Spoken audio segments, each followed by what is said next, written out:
Good morning, everybody. Happy Monday. We have an extraordinary show for everybody today. We're largely going to be focusing with the conflict of Israel and Iran, our involvement. We've got a lot of guests here in the show, so what do we have today? Yeah, we're going to look at this from every angle. We're going to break down for you the very latest. There was some significant strikes inside of Israel yesterday. We'll show you some of that damage and what we can say about where we are with regard to the conflict. Very latest in terms of statements from Trump. We're also going to have Dave Smith join us for a couple of blocks to talk about the possibility that this is not just about Iran's nuclear program, that this is an out-and-out regime change program. You've got a number of members of Congress, Republican members of Congress, calling for precisely that. We're also going to look at the likelihood or potential that the U.S., which is already supporting Israel in attacking Iran, is going to get even more directly involved. So we'll try to evaluate exactly where we are with that with Dave Smith. We're also going to be very fortunate to be joined by Dan Caldwell. Now, Dan was previously at the Pentagon under Pete Hegseth. He was pushed down under extraordinary circumstances, but he is a true insider, would have a lot of insight into the conversations that were happening behind the scenes about negotiations with Iran. I want to talk to him about, we now have reporting that at least some of that diplomacy was effectively a ruse. How long has that been a ruse? Were they serious about it at all? So there's a lot we want to get to. Also want to ask him about some of that internal turmoil as much as he can tell us. Well, he's got legal limits of what exactly he can say, but extraordinary to get to speak with him, and we're looking forward to that. We're going to take a look at some of the MAGA infighting and reaction, and also have a great clip from Tim Dillon, a little bit of levity to react to here at the end. Not only levity, but one of the important things about pop culture in the year 2003 is that by and large, save for like the punk community, most of the American media was on the side, including pop culture, of the U.S. war in Iraq, and it took several years for it to turn against that. So as we are on the brink of possibly our own intervention, we're already, intervening in some respects, but full-on offensive involvement, it's important to check in with pop culture tastemakers and others and get a lay of the land in this new media environment and be like, okay, who people are listening to, how do they feel about it? Because that's vitally important, especially because Tim, by his own admission, was an Iraq war supporter. Although I think he was. I didn't realize. Yeah, he said I think he's high on Percocet and selling cars or something at the time. But who amongst that's Kyle's origin story. There you actually. Go. So the two of them have a lot in common. Can bond over that. He was anti-Iraq war though, but the high on Percocet and the car dealership. Yes. So before or it might have been mortgages. I forget exactly. Before we get to that, thank you everybody. I know that during conflict we have a lot of influx. We just deeply appreciate it. So many, thousands of you signed up at breakingpoints.com for our monthly free trial. That free trial is over, but you can still join to support our show. It's what enabled, all of our weekend coverage and more. The team has been working literally around the clock ever since the outbreak of conflict. I anticipate that will probably be the case now for some weeks, months, years, unfortunately. So let's go ahead and update everybody on what has happened in the last 72 hours. Yeah, one quick update before we jump in. One other small piece of good news. They found the suspect in the Minnesota killing of one lawmaker, attack on another lawmaker after a multi-day manhunt. They were able to apprehend him pretty close to his home. Residents saw him on a trail camera, and so they were able to send in drones and locate him and apprehend him. So a little bit of good news before we jump into the war here. All right, that being said, let's go ahead and put some of these images up on the screen. This is some of the fallout from attacks lobbied at Israel from Iran. So these are images from inside of Israel. You can see some direct strikes here. Obviously, they have Iron Dome and other ways of intercepting some of the missile barrage, but quite a number were able still to get through. We're somewhat limited in being able to assess specifically the damage within Israel. They try to keep under wraps some of the extent of the damage. We'll give you an example of that in just a moment. But while the hits inflicted on Iran appear to be much more significant, Israel has taken damage. Let's go ahead and put the next images up on the screen. These are coming from Iran specifically. A number of these are from Tehran. over the past several days as this war has been ongoing. Israel, of course, launching an aggressive, illegal, unprovoked series of strikes on Iran to kick off this war with the support of the U.S. Here you can see an apartment building that was targeted. We know that there were a number of assassinations, both of military, political leaders in Iran, as well as some nuclear scientists. And you can see, some of the catastrophic damage. There were quite a number of civilians who've been killed in Iran at this point. Let's go ahead and go to the next piece. As I said, the damage in Iran appears to be much more significant, both in terms of the death toll and the damage they've been able to exact. However, there have been some significant strikes within Israel. Let's go ahead and take a look at Trey Yanks, the Fox News reporter, has been doing a great job on the ground there, trying to cover exactly what is unfolding, talking about one of the early strikes that hit the equivalent of Israel's Pentagon. And you'll see that there's a quick intervention from an Israeli there on the scene to try to block this information from getting out. Let's take a look at that. The Iranians have responded with 3 waves of ballistic missiles. This is Israel's version of the Pentagon, the Kiryat. And the building on this compound was just hit. Please go back. Go back, please. Go back, please. You can understand here, it's very tense at this specific location because the Iranians are now targeting the defense establishment of Israel. And so I'm going to have my cameraman pan up here to this building just across the street from the Kiryat. And so So clearly, Saagar, they're not too happy about him recording there, and he's taken a lot of heat online just for being a journalist. And they've hated him for years now, especially since October 7th, because he had the audacity to humanize some people in Gaza and speak out for Palestinian journalists. Now, as usual, all he was doing was his job. When you're a wartime correspondent, what do? You go where a ballistic missile falls, and then you report it. But unfortunately, the Israeli government and many of its apparatchiks and on social media have been attacking him, saying that he is providing battle damage assessments, and there has been an intense censorship regime inside of Israel for the location of those strikes. It's extraordinary just to see these images. Tel Aviv basically all of Israel has never received this level of bombardment from a foreign actor. I mean, even in the breakout of the 67 or the 73 wars, that was obviously a very high level of conflict, but this is not something that we're seeing in the individual streets of Tel Aviv. I mean, for example, for the Pentagon, their version to be hit, which is literally in a downtown civilian area. That's extraordinary to watch. You're also watching something what I think dispels a lot of the myths around Iron Dome or David Sling or any of these other programs that they have. Keep in mind, we have seen missiles rain down now on Israel multiple times. I can't even keep count of the number of barrages. And this is with the massive assistance of the United States military. I've tried to highlight here that if it weren't for us, they would be getting it even way more on the chin. I'm still uncertain as to whether they actually underestimated Iran's capability. The propaganda machine from Israel is that they've achieved total dominance over Iranian skies. This seems to largely be true. They seem to have targeted in some pretty extraordinary both assassination operations with building drone facilities inside of Iran to target their ballistic missile stocks. And look, it's only been a couple of days, so it's very possible that Iran could exhaust all of its stocks very soon, and then Israel would achieve total dominance. But they have been able to punch back, I think, in a way that we have literally never seen before on the streets of Israel, and that's expanding the war. I mean, let's put A4, please, up on the screen. This just shows some of the locations of all of these strikes. So you can see on the Israeli front, you both have attacks on the Natanz main nuclear enrichment facility that was attacked on Friday.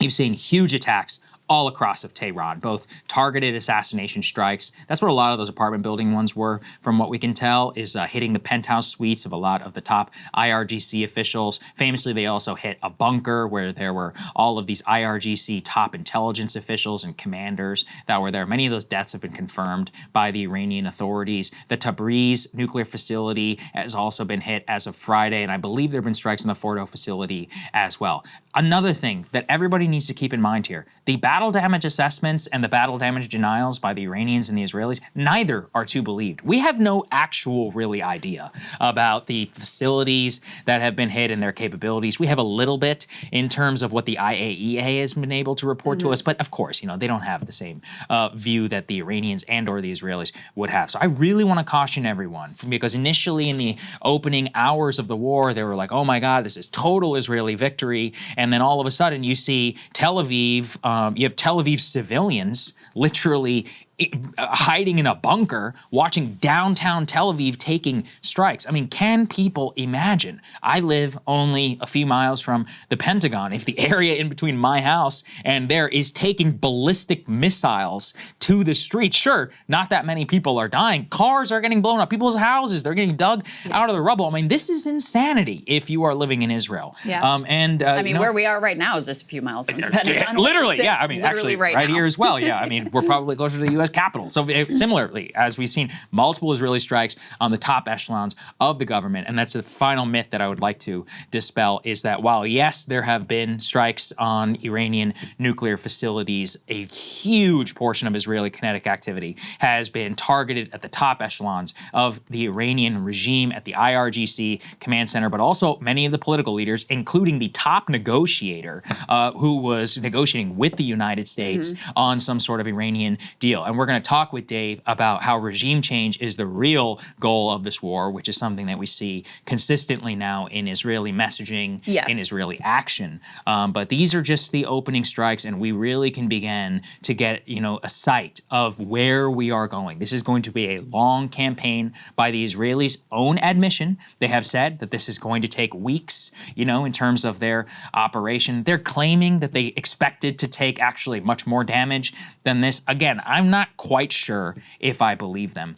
In terms of the casualty count, we were trying to reconcile it this morning, Krystal, but we're not 100% sure exactly where things are right now. Yeah, so this is for the latest numbers for the New York Times, best we know this morning. They say Israeli strikes have killed at least 224 people in Iran. According to the Iranians, those are predominantly civilians. The number I saw was 90% civilians.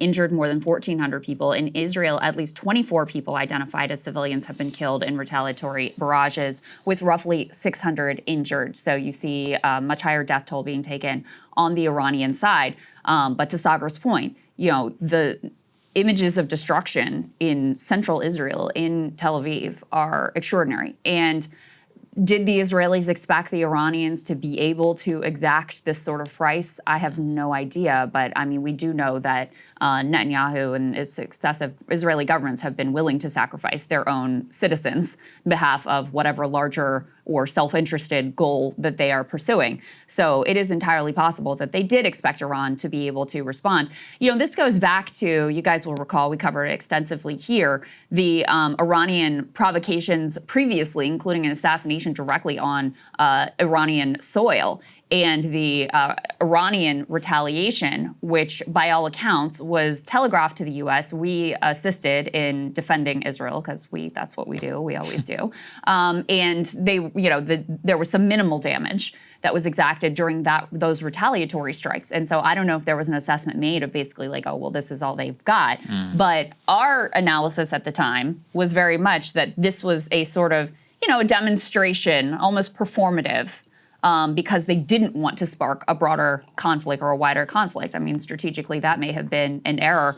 Iran has taken a number of blows, especially not only in that exchange, but also, with the destruction of Hezbollah, the intense attacks on Hezbollah and some of their other proxies. That has been a blow to Iran. And now Israel talks about this octopus strategy. Now they're quote unquote going after the head. What I've been reading is that the Israelis are under no illusion that they alone, without the U.S. getting directly involved. And again, I really want to be clear. We are already involved, have been involved. We're involved in the subterfuge campaign, the deception to enable this entire attack. It is our missiles that are being sent here. We're providing extensive defense, and we'll talk more about that. But the question now, so the question isn't, are we involved? We're involved, right? We are involved. The Iranians see us as being involved. Everybody sees us as being involved. Trump acknowledges that we're involved, et cetera. Question now is, do we become even more directly involved? The Israelis seem to know they can't, number one, destroy the nuclear program without our direct involvement. I do think the nuclear program, I mean, this is a bit of like a cover. It's a bit of an excuse, a pretextual excuse for effectuating what they really want, which is regime change. And make no doubt about it, when you look at the targets of these strikes and the way that they are going about this today, now they're going more aggressively after the overall energy infrastructure, the oil and gas infrastructure, so attempting to cripple the entire economy. They've taken out significant political and military leadership. This is driving at regime change. And I think they have an understanding there, too, that that also will not occur without getting the U.S. fully involved. And so no secret to anyone who watches this show or has their eyes open and are paying attention that that is exactly what Bibi Netanyahu ultimately wants here. So to the point of the fact that we've got more energy infrastructure being hit at this point, we've got another Trey Yingst report about where we are and what the Israelis are planning as best we know to do next. What we are seeing today, Israel has never faced. And Israeli officials tell us they are fighting for their survival. You raise an important point. This is a shared gas field. It's the largest field in the world. And on the Iranian side, it starts near to the city of Bandar Abbas in the south.